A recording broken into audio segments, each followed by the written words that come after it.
പക്ഷേ ഇപ്പോൾ 2 ദിവസമായിട്ട് കേൾക്കുന്ന ഒരു കാര്യമാണ് ഈ ഷട്ട് ഡൗൺ എന്ന് പറയുന്നൊരു വാക്ക്. അമേരിക്കയിൽ ഷട്ട് ഡൗൺ ഉണ്ടാവുകയാണ്. അതായത് പൂട്ടിക്കെട്ടുക എന്നുള്ളതാണ് ഇതിൻ്റെ, എങ്ങനെയാണ് ഇതിൻ്റെ ഒരു പരിഭാഷ എന്നുള്ളത് അറിയില്ല. അപ്പോൾ അങ്ങനെ കേൾക്കുന്നുണ്ട്. അതായത് അവിടെ ഫെഡറൽ ഷട്ട് ഡൗൺ അല്ലേ. അപ്പോൾ ഈ അവിടെ ഈ സർക്കാർ പൊതുമേഖലയെല്ലാം പൂട്ടിക്കെട്ടുകയാണ് എന്നുള്ള രീതിയിലാണ് ഞാൻ മനസ്സിലാക്കുന്നത്. അതിൻ്റെ കൂടുതൽ വിശദാംശങ്ങൾ എന്താണ്? പൂട്ടിക്കെട്ടുക എന്ന് വേണമെങ്കിൽ വിളിക്കാം. ഷട്ട് ഡൗൺ എന്ന് പറയുന്നത് ഉണ്ടല്ലോ, അടച്ചുപൂട്ടലാണല്ലോ ഷട്ട് ഡൗൺ. അടച്ചുപൂട്ടുക എന്ന് വെച്ചാൽ ഒരു സാമ്പത്തിക വർഷത്തിന്റെ അവസാനത്തിൽ ഉണ്ടാകുന്ന ഒരു ഇഷ്യൂ ആണ്. ഒരു സാമ്പത്തിക വർഷം പൂർത്തിയാകുമ്പോൾ അടുത്ത സാമ്പത്തിക വർഷത്തെ ചെലവുകൾ തീരുമാനിക്കുന്നതിന് ബജറ്റും കാര്യങ്ങളും പാസ്സാക്കണം. പാസ്സാക്കുന്നതിന് മുമ്പ് ചെയ്യുന്നത് എന്താണെന്ന് വെച്ചാൽ, നമ്മുടെ നാട്ടിലൊക്കെ എന്താ ചെയ്യാം, നമ്മുടെ നാട്ടിലിപ്പോൾ ബജറ്റ് വരുന്നതിന് മുമ്പ് അടിയന്തരമായിട്ടുള്ള ചെലവുകൾക്ക് വേണ്ടി നമുക്ക് ഓർഡിനൻസ് കൊണ്ടുവരാൻ പറ്റും. ഓർഡിനൻസിന് 6 മാസം വരെ കാലാവധിയുണ്ട്. 6 മാസത്തിനുള്ളിൽ പിന്നീട് അത് ബില്ലാക്കി അവതരിപ്പിച്ചിട്ട് അസംബ്ലിയോ പാർലമെൻറ്റോ പാസ്സാക്കിയാൽ മതി. ഓർഡിനൻസ്, അത് ഇന്ത്യൻ ഭരണഘടനയിൽ അങ്ങനെ വകുപ്പുണ്ട്. അതിന് പകരം നമ്മൾ ഈ ഓർഡിനൻസിന് പകരം അമേരിക്കൻ ഭരണഘടന കുറെ കൂടി സ്ട്രിക്റ്റ് ആണ്. അമേരിക്കയിലെ ഓർഡിനൻസിന് പകരം പറയുന്നത് CR ബില്ല് എന്നാണ്, കണ്ടിന്യൂയിങ് റെസൊല്യൂഷൻ ബില്ല്. അത് ബില്ലായിട്ട് തന്നെ വരണം. ബില്ലായാലും പോരാ, സാധാരണ ബജറ്റ് പാസ്സാക്കുന്നതിനേക്കാളും കർശനമാണ് ഈ ബില്ല്. CR ബില്ല് എന്ന് പറഞ്ഞാൽ, ഈ കണ്ടിന്യൂയിങ് റെസൊല്യൂഷൻ എന്ന് പറഞ്ഞാൽ കഴിഞ്ഞ കാലങ്ങളിൽ തുടർന്ന് വന്ന പ്രവർത്തനങ്ങളും അതിൻ്റെ ബജറ്റും അതിൻ്റെ ചെലവും ഒക്കെ അതുപോലെ തുടരാം, അതിൻ്റെ സാമ്പത്തിക അംശങ്ങളും ഭാഗങ്ങളും ഒക്കെ തുടരാം എന്ന് പാസ്സാക്കുക. അത് പാസ്സാക്കണമെങ്കിൽ പ്രശ്നം എന്ന് വെച്ചാൽ അമേരിക്കൻ സെനറ്റാണല്ലോ അമേരിക്കയുടെ പ്രധാനപ്പെട്ട പാർലമെൻറ്റ്. അപ്പോൾ അമേരിക്കൻ സെനറ്റിൽ 100 പേരാണുള്ളത്. അമേരിക്കൻ സെനറ്റിന്റെ പ്രത്യേകതയാണ്, നമ്മളെപ്പോലെ 540 പ്ലസ് അപ്പുറത്ത് രാജ്യസഭയൊന്നും വേറെ ഇല്ല. അമേരിക്കൻ സെനറ്റിൽ 100 പേരേ ഉള്ളൂ. അതാണ് അവിടുത്തെ പ്രത്യേകത. നമ്മുടെ നാട്ടിൽ ഉള്ളതുപോലെയല്ല. അപ്പോൾ സെനറ്റിൽ 100 മെമ്പർമാരുണ്ട്. 100 മെമ്പർമാരുള്ള ജനസംഖ്യയുടെ പ്രശ്നം കൂടി ഉണ്ട് കേട്ടോ. നമുക്ക് 34 35 കോടിയുള്ളൂ. അപ്പോൾ ഈ അമേരിക്കൻ സെനറ്റിലെ 100 മെമ്പർമാർ, എങ്ങനെ 100 മെമ്പർമാർ? അമേരിക്കയിൽ 50 സ്റ്റേറ്റ് ഉണ്ട്. 50 സ്റ്റേറ്റുകളാണ്. നമ്മളെ ഇന്ത്യയിൽ 29 ആണെങ്കിൽ പോലും ഓരോ സ്റ്റേറ്റിലെയും ജനസംഖ്യ കൂടുതലാണല്ലോ. അപ്പോൾ പൊതുവെ അമേരിക്കയിൽ ഉള്ള ജനസംഖ്യ 50 സ്റ്റേറ്റിലായിട്ടാണ്. നിയമം എങ്ങനെയെന്ന് വെച്ചാൽ, ജനസംഖ്യ അല്ല പ്രശ്നം. എവ്രി സ്റ്റേറ്റ്, ഓരോ സ്റ്റേറ്റിനും 2 മെമ്പർമാരാണ് ഉണ്ടാവുക. 50 സ്റ്റേറ്റ് ഉള്ളതുകൊണ്ട് എത്ര ജനമുണ്ടെങ്കിലും ഒരു സ്റ്റേറ്റിൽ നിന്ന് 2 പേരെ തിരഞ്ഞെടുക്കാൻ പാടുള്ളൂ. അപ്പോൾ അമേരിക്കൻ പാർലമെന്റിൽ എത്ര പേരുണ്ടാവും? സെനറ്റിൽ 100 പേരുണ്ടാവും. പ്രശ്നം എന്താണെന്ന് വെച്ചാൽ, ഈ CR ബില്ല് പാസ്സാക്കണമെങ്കിൽ, അതായത് ബജറ്റിന്റെ കാലാവധി കഴിഞ്ഞു അടുത്ത ബജറ്റിന് മുമ്പുള്ള താൽക്കാലിക ചെലവിന് വേണ്ടിയുള്ള ബില്ലുകൾ പാസ്സാക്കണമെങ്കിൽ, ബില്ലുകൾ എന്ന് വെച്ചാൽ കണ്ടിന്യൂയിങ് റെസൊല്യൂഷൻ ബിൽസ് പാസ്സാക്കണമെങ്കിൽ ഈ 100 ഒന്ന് സെനറ്റിൽ തന്നെ അവതരിപ്പിക്കണം. സെനറ്റിൽ അവതരിപ്പിച്ചിട്ട്, അതാണ് നമ്മൾ 3/2 ഭൂരിപക്ഷം എന്ന് പറയില്ല, ഭരണഘടനാ ഭേദഗതി പോലെ വളരെ ഗൗരവമാണ് അവർക്ക് താൽക്കാലിക ബില്ലുകൾക്ക്. 3/2 ഭേദഗതി. ഇപ്പോൾ 100 പേരിൽ 60 പേര് മിനിമം വോട്ട് ചെയ്യണം. 60 പേര് മിനിമം വോട്ട് ചെയ്താൽ മാത്രമേ അങ്ങനെ ബില്ല് പാസ്സാവുള്ളൂ. ഇല്ലെങ്കിൽ, പാസ്സായില്ലെങ്കിൽ ഷട്ട് ഡൗൺ വരും. എന്ന് പറഞ്ഞാൽ അടച്ചുപൂട്ടണം. കാരണം പിന്നെ ഒന്നും എക്സ്പെൻഡിച്ചർ ചിലവാക്കാൻ പറ്റില്ല, ആളുകൾക്ക് ശമ്പളം കൊടുക്കാൻ പറ്റില്ല, ഈ ബജറ്റ് ഈ പറഞ്ഞ അലോക്കേഷൻ ഉണ്ടല്ലോ, നിർമ്മാണ പ്രവൃത്തികൾക്ക് പൈസ കൊടുക്കാൻ പറ്റില്ല, ഈ കമ്പനികൾക്ക് ഗ്രാൻഡ് കൊടുക്കാൻ പറ്റില്ല, ഒന്നിനും. എല്ലാ പണികളും നിലച്ചു പോകും. എന്ന് വെച്ചാൽ ഏതാണ്ട് ട്രഷറി ബാൻ എന്ന് പറയില്ലേ, അതുപോലെ നിലച്ചു പോകും. അതുകൊണ്ടാണ് ഈ ഷട്ട് ഡൗൺ എന്ന് പറയുന്നത്. ഇപ്പോഴത്തെ പ്രശ്നം എന്താ, അമേരിക്കയിൽ ഇപ്പോൾ ഈ ഇഷ്യൂ നമ്മൾ കഴിഞ്ഞ ഒരാഴ്ചയായിട്ട് കേൾക്കാൻ കാരണം എന്താ അറിയോ? അമേരിക്കയിലെ സാമ്പത്തിക വർഷം നമ്മുടെ കണക്കിനല്ല. നമ്മൾ ഏപ്രിൽ 1 തുടങ്ങി മാർച്ച് 31 വരെയാണ് നമ്മുടെ എക്കണോമിക് ഇയർ. ഇന്ത്യയുടെ കണക്ക് അങ്ങനെയാണ്. അമേരിക്കയിൽ തിരിച്ച് അവിടുത്തെ വിന്ററും അവിടുത്തെ കാലാവസ്ഥയൊക്കെയായിട്ട് ബന്ധപ്പെട്ടിട്ടാണത്. എന്താ കാരണം? ഒക്ടോബർ 1, ഇന്നിപ്പോൾ ഒക്ടോബർ 2 അല്ലേ, ഒക്ടോബർ 1 മുതലാണ് അവിടുത്തെ സാമ്പത്തിക വർഷം തുടങ്ങുക. ഏതുവരെ? സെപ്റ്റംബർ 30 വരെ. അപ്പോൾ ഒക്ടോബർ 1 മുതൽ സെപ്റ്റംബർ 30 വരെ സാമ്പത്തിക വർഷം ആകുമ്പോൾ അമേരിക്കയുടെ പ്രശ്നം എന്താ? സെപ്റ്റംബർ 30 കഴിഞ്ഞ സാമ്പത്തിക വർഷത്തേക്ക് പാസ്സായ ബജറ്റ് കഴിഞ്ഞു. പിന്നെ എടുക്കാൻ നിയമമില്ല, നിങ്ങൾ ചെലവാക്കാൻ നിയമമില്ല. നിയമം ഉണ്ടാകണമെങ്കിൽ പിന്നെ ചെലവാക്കണമെങ്കിൽ എന്ത് വേണം? CR ബില്ല് പാസ്സാവണം. CR ബില്ല് പാസ്സാക്കണമെങ്കിൽ എന്ത് വേണം? സെനറ്റിൽ 60 പേര് അനുകൂലമായിട്ട് ഒപ്പിടണം, അനുകൂലമായി കൈവക്കണം. പ്രശ്നം എന്താണെന്നറിയോ? അമേരിക്കയിലെ ഇപ്പോഴത്തെ പ്രശ്നം, പ്രധാനപ്പെട്ട പ്രശ്നം, ഭരിക്കുന്നത് ആരാണ്?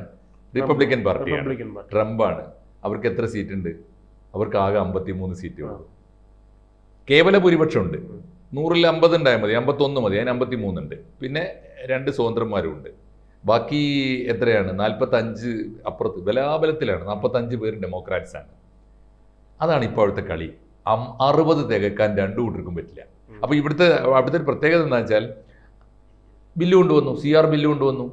സ്വാഭാവികമായിട്ടും റിപ്പബ്ലിക്കൻസ് മുഴുവൻ വോട്ട് ചെയ്താലും എത്രയാവുള്ളൂ?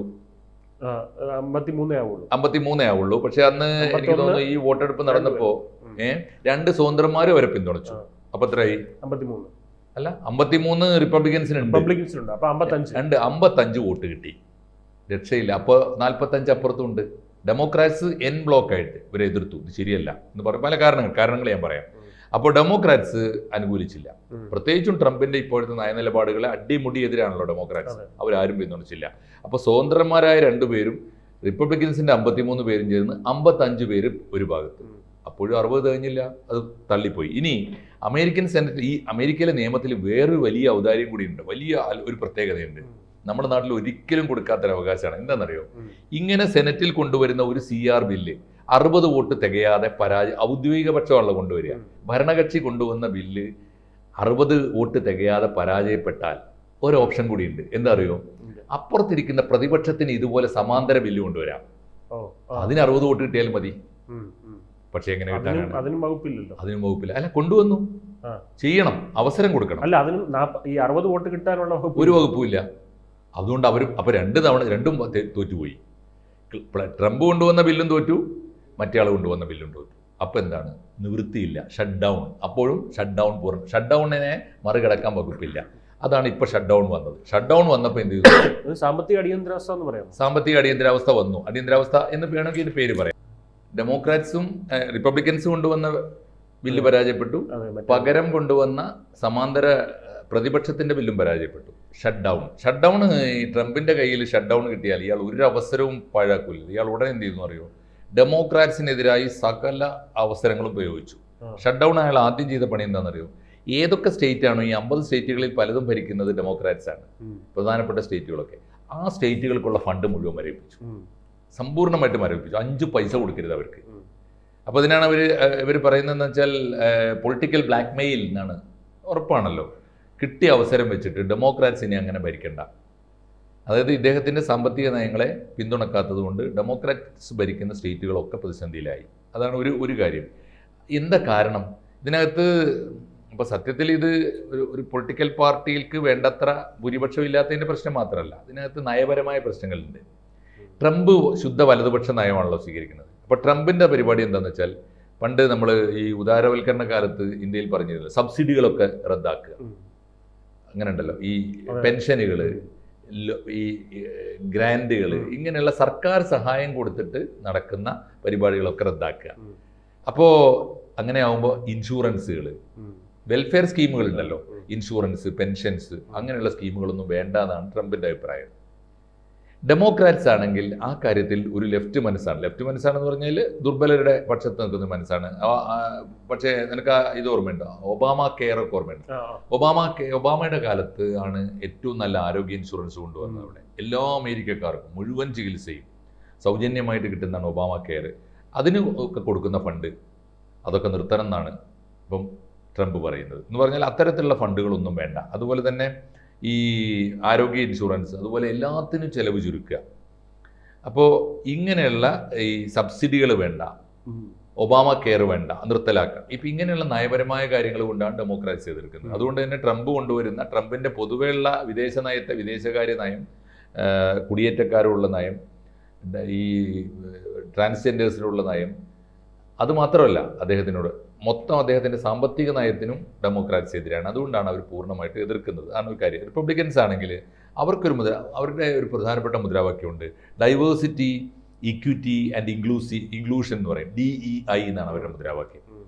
ഇതുവരെ ചെയ്തു വന്ന വഴിയിലല്ല, എല്ലാം ഡൈവേഴ്സ് ചെയ്യുക, എല്ലാവർക്കും തുല്യം, ദുർബലർക്കൊരു പ്രത്യേക പരിഗണന, ഏതെങ്കിലും ഒരു പ്രത്യേക വിഭാഗത്തിന് പരിഗണന ഒന്നും പാടില്ല, ഇക്വിറ്റി എല്ലാം അങ്ങനെയാണ്. അതുപോലെ തന്നെ ഇൻക്ലൂഷൻ, എല്ലാവരെയും ചേർത്ത് എല്ലാവരും ഒരുമിച്ചുള്ള ഫണ്ടുകൾ, അത് മതി എന്നാണ്. അപ്പോൾ ഇവർ തമ്മിൽ സാമ്പത്തിക നയങ്ങളിൽ അഭിപ്രായ വ്യത്യാസമുണ്ട്. അതായത് വലതിൽ ഇടതെന്ന് വേണമെങ്കിൽ എന്ന് പറയാം. ശരിക്കും പറഞ്ഞാൽ ഡെമോക്രാറ്റ്സ് അവിടുത്തെ ഒരു ലെഫ്റ്റ് തന്നെയാണ്, ആയിരുന്നല്ലോ, ഒബാമയൊക്കെ ലെഫ്റ്റ് ആയിരുന്നല്ലോ. അപ്പോൾ അതിൻ്റെ ഒരു പ്രശ്നമുണ്ട്. അപ്പോൾ ഇപ്പോൾ എന്താ സ്ഥിതി എന്ന് വെച്ച് കഴിഞ്ഞാൽ വലിയ ക്രൈസിസിലാണ്. ഇത് ഷട്ട് ഡൗൺ വന്നതോട് കൂടിയിട്ട് മിക്കവാറും എല്ലാ ഡിപ്പാർട്ട്മെൻറ്റുകളും പ്രതിസന്ധിയിലാണ്. ഒന്ന് പല രണ്ട് മൂന്ന് പ്രധാനപ്പെട്ട കാര്യങ്ങൾ നടക്കുന്നത്. എല്ലാ ഡിപ്പാർട്ട്മെൻറ്റുകളും ലാബ്സ് ഗൈഡൻസ് റിപ്പോർട്ട് എന്ന് പറയും. എല്ലാ ഡിപ്പാർട്ട്മെൻറ്റുകളും, അമേരിക്കയിലെ എല്ലാ ഡിപ്പാർട്ട്മെൻറ്റുകളും ലാബ്സ് ഗൈഡൻസ് റിപ്പോർട്ട് പുറത്തിറക്കും. എന്താണെന്ന് വെച്ച് കഴിഞ്ഞാൽ ഇനി അങ്ങോട്ടൊരു അറിയിപ്പ് ഉണ്ടാകുന്നത് വരെ ഞങ്ങളുടെ ഡിപ്പാർട്ട്മെൻറ്റിൽ നിന്ന് ഇന്ന സർവീസും സേവനവും ഒന്നും നിങ്ങൾക്ക് ലഭ്യമല്ല, കാരണം ഞങ്ങൾ നിർത്തിവെച്ചിരിക്കുന്നു. അതിനാണ് ലാബ്സ് ഗൈഡൻസ് റിപ്പോർട്ട് എന്ന് പറഞ്ഞാൽ അത് പുറത്തിറക്കും. വേറൊന്നുണ്ടാകുന്നത് വർക്കേഴ്സിനോട്, ജീവനക്കാരോട്, മഹാഭൂരിപക്ഷത്തിനോടും മിക്ക ഡിപ്പാർട്ട്മെൻറ്റുകളും നല്ലൊരു ശതമാനം ജീവനക്കാർക്ക് ഫെർലോ പ്രഖ്യാപിക്കും. ഫെർലോ എന്ന് പറഞ്ഞു കഴിഞ്ഞാൽ ശമ്പളമില്ലാത്ത അവധി. നിങ്ങൾ സർവീസിലുണ്ടാവും, ശമ്പളം തരില്ല, ഇനി ആവശ്യമുള്ളപ്പോൾ വിളിക്കാം എന്ന് പറഞ്ഞാൽ ഇത് നീങ്ങിയിട്ട്, ഈ ഷട്ട് ഡൗൺ നീങ്ങിയിട്ട് വിളിക്കാം, അതുവരെ ശമ്പളമില്ലാത്ത അവധി എടുത്തോളൂ എന്ന് പറഞ്ഞ് നിർബന്ധിത അവധിയിൽ വിടും. നിർബന്ധിത അവധി മാത്രമല്ല, ശമ്പളം ഉണ്ടായിരിക്കുകയില്ല എന്ന് പറഞ്ഞാൽ അത്തരം കുടുംബങ്ങളെ വലിയ പ്രതിസന്ധിയിലാണ്. അവിടുത്തെ സർക്കാർ ഉദ്യോഗസ്ഥരെടുത്താണ് സർക്കാർ ഉദ്യോഗസ്ഥന്മാർക്ക്. അപ്പോൾ അതാണ് ഒന്ന്. വേറൊന്ന്, അവശ്യ സർവീസിൽ മിനിമം സ്റ്റാഫ് മതി എന്ന് വെക്കും. ഇപ്പോൾ ആശുപത്രിയിൽ ഒരുപാട് ഡോക്ടർമാരും കുറേ നഴ്സുമാരും ഉണ്ടാവുമല്ലോ, അതിന് പകരം ഒരു ഡോക്ടറും ഒരു നഴ്സും, അവശ്യ സർവീസ് മാത്രം. ഫയർ സർവീസിൽ വളരെ കുറച്ച് സ്റ്റാഫ്, അങ്ങനെയുള്ള അവശ്യ സർവീസ് മാത്രമല്ല. എയർപോർട്ടിൽ സെക്യൂരിറ്റി സ്റ്റാഫ്, ആശുപത്രികൾ പൊതുമേഖല ഇതിൽ വരുന്നതാണോ? അവിടുത്തെ ആശുപത്രികൾ എനിക്കറിയാം ഇൻഷുറൻസ് പ്രൈവറ്റ് മേഖലയിലാണ് തോന്നുന്നു, പക്ഷേ ഇൻഷുറൻസും കാര്യങ്ങളൊക്കെ ഉണ്ട്, സ്റ്റാഫ് വേണമല്ലോ. പക്ഷെ അവർക്കും എനിക്ക് ഈ സർക്കാർ കൊടുക്കുന്ന എയ്ഡ് ഒന്നും കിട്ടൂല, മനസ്സിലായില്ലേ? അപ്പോൾ ഇതാണ് എൻ്റെ സ്ഥിതി. ഇപ്പോൾ വിമാനയാത്രക്കാർക്ക് എന്താ പ്രശ്നം ഉണ്ടാവുക? Minimum staff, minimum route, minimum trip, minimum airlines, അങ്ങനെ മിനിമം സെക്ടറിൽ നടത്തുമ്പോൾ മിക്ക ഉദ്ദേശിച്ച ആളുകൾക്ക് പോകാൻ പറ്റില്ല. ഇപ്പം നാലോ അഞ്ചോ ഫ്ലൈറ്റ് പോയിരുന്ന റൂട്ടിൽ ഒന്നാക്കി ചുരുക്കും, സ്റ്റാഫിൻ്റെ എണ്ണം ചുരുക്കും. അങ്ങനെ ചുരുക്കുമ്പോൾ യാത്രക്ക് ഒരുങ്ങി ചെന്ന ആളുകളുടെ യാത്ര വൈകും. ഇതാണ് സ്ഥിതി, വലിയ പ്രതിസന്ധിയിലാണ്. അപ്പോൾ അത് പരിഹരിക്കാൻ വേണ്ടിയുള്ള നിർദ്ദേശങ്ങൾ അതിനകത്ത് തന്നെ ഉണ്ട്, ഈ അമേരിക്കൻ ഭരണഘടനയിൽ തന്നെ ഉണ്ട്. ഇങ്ങനെ വന്നു കഴിഞ്ഞാൽ ഓരോ ദിവസവും ഇത് റീട്രൈ ചെയ്യണം. വോട്ടിങ് ആർക്കെങ്കിലും മാനസാന്തരം വന്നിട്ട്, ഇപ്പോൾ 55 കിട്ടിയല്ലോ, 55 ഉണ്ട് ഇവരുടെ കയ്യിൽ, അതൊരു 60 ആക്കാൻ വഴിയുണ്ടോ? അപ്പുറത്തുനിന്ന് ഇപ്പുറത്തുനിന്ന് ചാക്കിട്ടോ, മീൻസ് എങ്ങനെ ചാക്കിടുക മീൻസ് ആ അർത്ഥത്തിലല്ല, ഇവിടെ നടക്കുന്ന പോലും നടക്കൂല, അതൊന്നും അനങ്ങാൻ പറ്റില്ല. പക്ഷേ അതിൽ ആരെങ്കിലുമൊക്കെ ബോധ്യപ്പെടുത്തിയിട്ട് ചെയ്യാൻ പറ്റും. അല്ലെങ്കിൽ കുറച്ച് പേര് ആർക്കെങ്കിലുമൊക്കെ ആബ്സെൻ്റ് ആവാം. 60 എന്തായാലും തേക്കണമല്ലോ, അതാണ് സ്ഥിതി. അപ്പോൾ അതാണ് ഒരു കാര്യം. പിന്നെ ഇത് ആദ്യത്തേതാണെന്ന് വെച്ചാൽ ആദ്യത്തൊന്നുമല്ല. ഇപ്പോൾ ട്രംപിൻ്റെ കാലത്ത് തന്നെ, കഴിഞ്ഞ തവണ ഒന്നാം ട്രംപിൻ്റെ കാലത്ത്, ഏത് കാലത്താണ്? 2018 അല്ലേ? 2018-19 ഒരിക്കൽ ഉണ്ടായിട്ടുണ്ട്. 2018-19 35 ദിവസം ഉണ്ടായിട്ടുണ്ട്, 1-2 ദിവസമല്ല, 35 ദിവസം. അതുപോലെ തന്നെ ക്ലിൻ്റൻ്റെ കാലത്ത് ഒരു 21 ദിവസം ഉണ്ടായിട്ടുണ്ട്. അപ്പോൾ ഇത് ആദ്യത്തേതല്ല, എങ്കിലും ഇത് വളരെ ക്രൈസിസാണ്. അപ്പോൾ പക്ഷേ പിന്നെ ഓരോ ആഴ്ചയിലും ഇതിന് പരിഹാരം തേടിക്കൊണ്ടിരിക്കണം, ഓരോ ദിവസവും തേടിക്കൊണ്ടിരിക്കണം. നാളെയല്ലേ വെള്ളിയാഴ്ച, നാളെ വെള്ളിയാഴ്ച വീണ്ടും വോട്ടെടുപ്പ് നടക്കുന്നുണ്ട്. എന്ത് സംഭവിക്കും എന്ന് കാത്തൊക്കെ അത്ഭുതങ്ങളൊന്നും നടക്കാനില്ലെങ്കിൽ ഇത് നീണ്ടുപോകാനാണ് സാധ്യത. കാരണം അമേരിക്കയിലെ ആഭ്യന്തര പ്രതിസന്ധി അത്ര രൂക്ഷമാണ്. ഒരു മനുഷ്യൻ പോലും ട്രംപ് കൊണ്ടുവരുന്ന നയങ്ങൾ രാജ്യത്തിന് വേണ്ടിയാണെന്ന് വിശ്വസിക്കുന്നില്ല. അപ്പോൾ കക്ഷി രാഷ്ട്രീയത്തിന് അതീതമായൊരു പിന്തുണ പാർലമെന്റിനകത്ത് സാധാരണ ഉണ്ടാകുന്നതാണ്. ചർച്ച ചെയ്ത് ഒരു സമവായത്തിലെത്തി ഒരു പ്രമേയം പാസ്സാക്കാനേ അതേ പറ്റുള്ളൂ. അതിനൊരു ബില്ല് കൊണ്ടുവരണം, അതിന് ട്രംപ് മുൻകൈ എടുക്കണം, ട്രംപ് മര്യാദ കാണിക്കണം, പ്രതിപക്ഷവും ഇപ്പോൾ ഡെമോക്രാറ്റ്സും തയ്യാറാവണം. എന്ത് നടക്കുന്നറിയില്ല. നാളെയാണ് രണ്ടാമത് വോട്ടെടുപ്പ് വെച്ചിട്ടുള്ളത്, എന്ത് സംഭവിക്കുന്ന അറിയാം. ഇതാണ് ഇപ്പോഴത്തെ ഒരു ഫെഡറൽ ഷട്ട് ഡൗണിൻ്റെ സ്ഥിതി. ഗുരുതരമായ സാമ്പത്തിക പ്രതിസന്ധി സാമ്പത്തികമായ അടിയന്തരാവസ്ഥ, അതിലാണ് അമേരിക്കയിലെ ഇപ്പോഴത്തെ ഒരു ചിത്രം. നാളെ നമുക്ക് കാണാം ബാക്കി.